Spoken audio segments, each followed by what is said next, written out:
Hi സുഹൃത്തുക്കളെ, അപ്പോൾ നമ്മുടെ ഇന്നത്തെ വീഡിയോയിലേക്ക് എൻ്റെ എല്ലാ കൂട്ടുകാർക്കും സ്വാഗതം.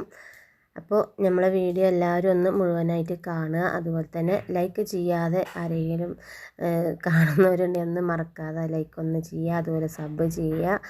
പിന്നെ നമ്മൾ വീഡിയോ കുറച്ച് മുന്നോട്ട് പോകാണ്ട് കേട്ടോ, ഇനിയും ഒന്നും എവിടെ എത്തിയിട്ടില്ല. അപ്പോൾ വീഡിയോ ഒക്കെ എന്തായാലും എല്ലാവരും ഒന്ന് കണ്ട് സപ്പോർട്ട് ചെയ്യുക കേട്ടോ. അപ്പോൾ നമ്മളെ ഇന്നത്തെ വിശേഷം എന്ന് പറഞ്ഞാൽ ഇതൊക്കെ തന്നെ, നമുക്ക് ഇതൊക്കെ തന്നെയല്ലേ ഉള്ളൂ അല്ലേ. രാവിലെ എണീക്കുക, ഉച്ചക്കത്തെ, രാവിലെ വൈകുന്നേരം എന്ന് പറഞ്ഞാൽ അങ്ങനെ പോയി കഴിയുമല്ലോ ദിവസങ്ങൾ. അപ്പോൾ രാവിലെ നല്ല ദോശയും ചമ്മന്തി ആയിരുന്നു കേട്ടോ, തേങ്ങാ ചമ്മന്തി ആയിരുന്നു. അങ്ങനെ ചായക്കുടിയൊക്കെ ഇവിടെ എല്ലാവരും തുടങ്ങിയിരിക്കണ്. ചായക്കുടിയൊക്കെ കഴിഞ്ഞ് ഇങ്ങനെ ഓരോരുത്തർ പോവും വരും ഒക്കെ ഉണ്ട്.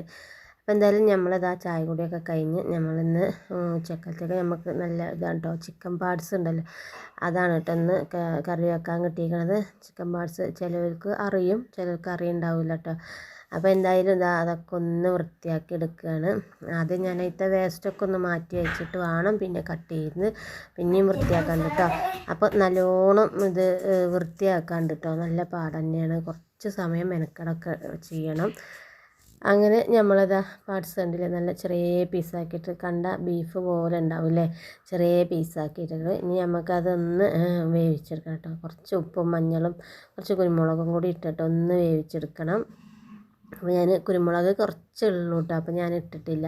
അപ്പോൾ മഞ്ഞളും പിന്നെ ഉപ്പും ഇട്ടിട്ടാണ് വേവിക്കണം കേട്ടോ. അപ്പോൾ ഇനി നമുക്കിതൊന്ന് വെന്ത് കഴിഞ്ഞിട്ട് കുറച്ച് പരിപാടികളൊക്കെ ഉണ്ട് കേട്ടോ. താളിക്കാനും മസാല ഒക്കെ ഇട്ട് കൊടുക്കണ്ടേ, അതൊക്കെ വേറൊരു പാത്രത്തിലാക്കിയിട്ട് അങ്ങനെ ഇട്ട് കൊടുക്കുക ചെയ്യില്ല. ആദ്യം നമുക്കിതൊന്ന് കുക്കറിലിട്ടിട്ട് ഒന്ന് വേവിച്ചെടുക്കാം കേട്ടോ. 2-3 വിസിൽ.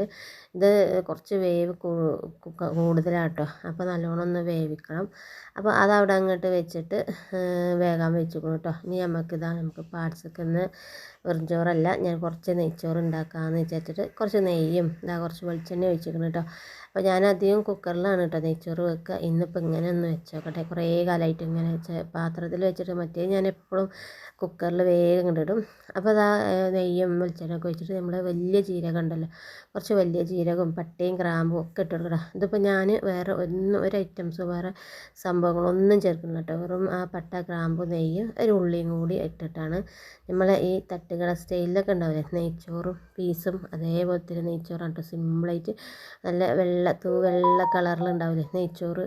മറ്റേ ഉള്ളി ഇതൊക്കെ കരിഞ്ഞിട്ടാണ് കേട്ടോ ആ ബ്രൗൺ കളറ്.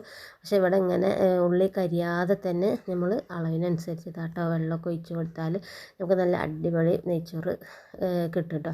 അപ്പോൾ നമ്മൾ ഈ തട്ടുകടയിൽ നിന്നൊക്കെ വാങ്ങണവർക്ക് അറിയാം കേട്ടോ. നമ്മളെന്തായാലും എല്ലാതും ഒന്ന് ട്രൈ ചെയ്തിരിക്കണു, തട്ടുകടയും വൈസാറൊക്കെ. ഇപ്പോൾ ഈ ഒരു ഗ്ലാസ്സിനാണ് ഞാൻ അരി അളന്നിട്ട് 2.5 ഗ്ലാസ് അരിക്ക് നമ്മൾ 5 ഗ്ലാസ് വെള്ളമാണ് കേട്ടോ അതവിടെ ഒഴിച്ച് കൊടുത്തിരിക്കണത്. അപ്പോൾ അതൊക്കെ ഒന്ന് ഇതാക്കിയിട്ട് നമുക്ക് ഉപ്പിട്ട് കൊടുത്തിട്ട് ഒന്ന് തിളക്കട്ടെ കേട്ടോ. അപ്പോൾ നെയ്ച്ചോറ് എനിക്ക് ഇങ്ങനെ ആദ്യം വെക്കുമ്പോൾ ശരിക്കും അങ്ങോട്ട് അളവ് അറിയില്ല കേട്ടോ. ചിലപ്പോൾ അളവ് തെറ്റും പറ്റും. ഒക്കെ അങ്ങനെ ചെയ്ത് അങ്ങനെ റെഡി ആയിട്ടോ. അപ്പോൾ അതങ്ങോട്ട് അവിടെ കടന്ന് വിസിലൊക്കെ വന്ന് റെഡി ആകട്ടെ കേട്ടോ. വെള്ളം തിളക്കണം, അരി ഇടണം, ഒക്കെ ചെയ്യണം. അപ്പോൾ അപ്പോഴത്തേക്കും നമ്മളെ ഇത് പാർട്സൊക്കെയുള്ള ഇഞ്ചിയും വെളുത്തുള്ളിയും ഒക്കെ റെഡിയാക്കി എടുക്കണമല്ലോ. അപ്പോൾ ഞാനതാട്ടോ അതൊക്കെ ഒന്ന് തൊലിച്ച് കഴിഞ്ഞിട്ട് നമുക്ക് പിന്നെ ബാക്കിയുള്ള പരിപാടിയൊക്കെ നോക്കാം. അങ്ങനെ നമ്മളെ നെയ്ച്ചോറിൻ്റെ വെള്ളം ഇങ്ങോട്ട് തിളച്ചേക്കണം കേട്ടോ. ഇനി നമുക്ക് കഴുകി അരച്ച അരി ഞാൻ ഇട്ട് കൊടുക്കണം. ഞാനൊരു 10 മിനിറ്റ് മുന്നേ തന്നെ കഴുകി അരി കേട്ടോ കുതിർത്തൊന്ന് ചെറുതായി ഒന്ന് കുതിർത്തിട്ട് പിന്നെ വെള്ളം ഊറ്റിങ്ങാണ്ട് അങ്ങനെ വെക്കുകയാണ് ചെയ്തത് കേട്ടോ. അപ്പോൾ നമ്മൾ നെയ്ച്ചോറായിരിക്കും നല്ല സോഫ്റ്റ് കിട്ടാൻ വേണ്ടിയിട്ടാണ്, ഒരു ബലം ഉണ്ടാവില്ല, നല്ല ചോറിന് നല്ല സോഫ്റ്റ് കിട്ടും കേട്ടോ. അപ്പോൾ എന്തായാലും അതിട്ട് കൊടുത്തിട്ട് ഇനി നമുക്കതൊന്ന് വറ്റിച്ചെടുക്കാം കേട്ടോ. അപ്പോൾ എന്തായാലും നമ്മൾ നെയ്ച്ചോറിൻ്റെ പാത്രം നമ്മൾ അപ്പുറത്തെ അടുപ്പിലേക്ക് മാറ്റിയാണ് കേട്ടോ. അപ്പോൾ എന്താ വെച്ചാൽ നമ്മൾ കറി വെക്കണമല്ലോ. അപ്പോൾ ഇപ്പുറത്തെ അടുപ്പിൽ കറി വെക്കുക. ഇത് അങ്ങോട്ട് മാറ്റി കൊടുക്കട്ടെ. അത് ചെറിയതായിട്ടല്ലേ കത്തുന്നത്, ഓവറായിട്ട് കത്തുമ്പോൾ അടി പിടിച്ചിട്ടോ ചോറ്. അപ്പോൾ ഞാൻ വേഗം അത് അപ്പുറത്തേക്ക് മാറ്റി കൊടുത്തേക്കണ്. പിന്നെ നമ്മളത് ആ പാനൊക്കെ ചൂടായി എണ്ണയൊക്കെ ഒഴിച്ച് കൊടുത്തിട്ട് ഞാൻ കുറച്ച് ഇഞ്ചിയും നമ്മളെ വെളുത്തുള്ളി ഉണ്ടല്ലോ അത് ചതച്ച് വെച്ചിരിക്കണം കേട്ടോ, അതങ്ങോട്ട് എണ്ണയ്ക്ക് ഇട്ട് കൊടുക്കുക. പിന്നെ അത് നല്ലോണം മൂത്തിട്ട് ഒന്ന് കുറച്ച് നേരം കേട്ടോ, ഒരു 5-10 മിനിറ്റ് കരിഞ്ഞു പോകാതെ ഒന്ന് മൂപ്പിച്ചിട്ട് നമുക്ക് നമ്മളെ ഉള്ളി അരിഞ്ഞതും പച്ചമുളകും കറിവേപ്പിലൊക്കെ ഇട്ട് കൊടുക്കണം കേട്ടോ. അപ്പോൾ ഒരുപാടൊന്നും കരിച്ചത് കേട്ടോ, കരിഞ്ഞാൽ പിന്നെ വേറൊരു മണമാവും. അപ്പോൾ അത് അങ്ങോട്ട് സെറ്റായ ശേഷം നമ്മൾ കറിവേപ്പിലയും പച്ചമുളകും ഇട്ട് കൊടുക്കണം. കറിവേപ്പില നമ്മൾ തണ്ടോടെ ഇട്ട് കൊടുക്കണം കേട്ടോ, ഊരിയിട്ടൊന്നുമില്ല. പഴമക്കാർ വെറും തണ്ടിലും അതിൻ്റേതായ ഒരു ഇതുണ്ട് അത്ര കേട്ടോ കറിവേപ്പിലക്ക്. അങ്ങനെ എന്തായാലും അത് തണ്ട് കൊടുക്കാൻ തന്നെ ഇട്ട് കൊടുക്കണം. പച്ചമുളകും ഉള്ളിയൊക്കെ ഇട്ട് നല്ലോണം ഒന്ന് വഴറ്റി കൊടുക്കാം കേട്ടോ. അപ്പോൾ കുറച്ച് ഉപ്പിട്ട് കൊടുത്തിട്ട് വഴറ്റിയാൽ ഉള്ളിയൊക്കെ വേഗം വഴണ്ട് കിട്ടും കേട്ടോ.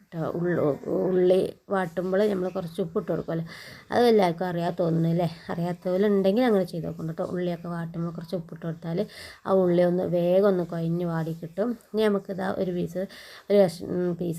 ഒരു തക്കാളി അരിഞ്ഞതും കൂടി അങ്ങോട്ട് ഇട്ട് കൊടുത്താൽ നമ്മളെ ഇത് പാർട്സൊക്കെയുള്ള മസാല റെഡി. ഇനി പൊടികൾ ഇട്ട് കൊടുക്കണ്ടോ. അപ്പോൾ മഞ്ഞൾപ്പൊടി ഞാൻ കുറച്ച് ഇട്ട് കൊടുത്തു. നമ്മൾ ഓൾറെഡി മഞ്ഞൾപ്പൊടി ഇട്ടിട്ടാണല്ലോ അത് വേവിച്ചത്, അപ്പോൾ അതിൽ കുറച്ചുണ്ടാവും. അപ്പോൾ കുറച്ച് നമുക്ക് ഇട്ട് കൊടുത്താൽ മതി കേട്ടോ. പിന്നെ പിന്നെ മല്ലിപ്പൊടി, മുളക് പൊടി, പിന്നെ കുറച്ച് കുരുമുളക് കേട്ടോ. കുരുമുളക് നല്ലോണം കുറച്ച് കൂടിയാലും കുഴപ്പമൊന്നുമില്ല. പാർട്സൊക്കെ എപ്പോഴും കുരുമുളകും പൊടിയാണ് കേട്ടോ മുന്തി നിൽക്കേണ്ടത്. അതിൻ്റെ ടേസ്റ്റ് വേറൊരു രസം തന്നെയാണ്. അപ്പോൾ അതൊക്കെ പാടെ ഇട്ടിട്ട് നല്ലോണം ഒന്ന് ഇളക്കി കൊടുക്കണം. ഇനി നമ്മൾ ഒരു കിഴങ്ങ് കട്ട് ചെയ്ത് വെച്ചിട്ടുണ്ട്, അപ്പോൾ അതും കൂടി ഇട്ട് കൊടുത്തു കേട്ടോ. അപ്പോൾ നെയ്ച്ചോറ്റൊക്കെ ആകുമ്പോൾ കുറച്ചൊരു ഗ്രേവി പോലെ വെക്കാനാണ്, നല്ലോണം ഡ്രൈ ആക്കി വറ്റിച്ചെടുക്കണമെന്നില്ല കേട്ടോ, കുറച്ച് ഗ്രേവിയിൽ വെക്കാൻ കരുതിയിട്ടാണ് കേട്ടോ. ഞാൻ അതിൻ്റെ മുന്നൊക്കെ വെക്കുമ്പോൾ ഞാൻ നല്ല ഡ്രൈ ആയി വറ്റി വെള്ളമൊന്നും ഇല്ലാതെ ഇങ്ങോട്ട് വറ്റി എടുത്താക്കും കേട്ടോ. അപ്പോൾ നമ്മളെ പാർട്സ് ഒന്ന് വിസിലൊക്കെ പോയ ശേഷം നമ്മൾ മസാലയ്ക്ക് ഒന്ന് കൊട്ടി കൊടുക്കുക. അപ്പോൾ ആ വെള്ളം മതിയിട്ട് പാർട്സ് വെന്ത വെള്ളം ഉണ്ടല്ലോ ആ വെള്ളം തന്നെ, ഇനി വെള്ളമൊന്നും ഒഴിച്ച് കൊടുക്കണില്ല കേട്ടോ. അപ്പോൾ അങ്ങനെ നമ്മൾ കിഴങ്ങും മസാല ഒക്കെ അങ്ങോട്ട് നല്ലോണം ഇളക്കി യോജിപ്പിച്ചിട്ട് ഇനി ഒന്ന് തിളപ്പിക്കുക കേട്ടോ. കിഴങ്ങും തക്കാളിയും ഒക്കെ ഒന്ന് വെന്ത് വരുന്നവരെ ഒന്ന് അടച്ച് വെച്ചിട്ട് നല്ലോണം ഒന്ന് വേവിച്ചെടുക്കണം. അപ്പോൾ ഇത്രയും ഇത് മതി കേട്ടോ വെള്ളം. ഇനി ഞാൻ കുറച്ച് ഗരം മസാലപ്പൊടി ഒന്ന് ഇട്ട് കൊടുക്കുന്നുണ്ട്. നമ്മൾ കടയിൽ നിന്ന് വാങ്ങിയ ഗരം മസാലപ്പൊടി തന്നെ കേട്ടോ, നമ്മൾ പൊടിച്ചുണ്ടാക്കിയതൊന്നും അല്ല. അപ്പോൾ അതും കൂടി ഇട്ട് കൊടുത്തിട്ട് നല്ലോണം ഒന്ന് ഇളക്കി യോജിപ്പിച്ചിട്ട് അടച്ച് വെച്ച് നമുക്ക് വേവിച്ചെടുക്കാം കേട്ടോ.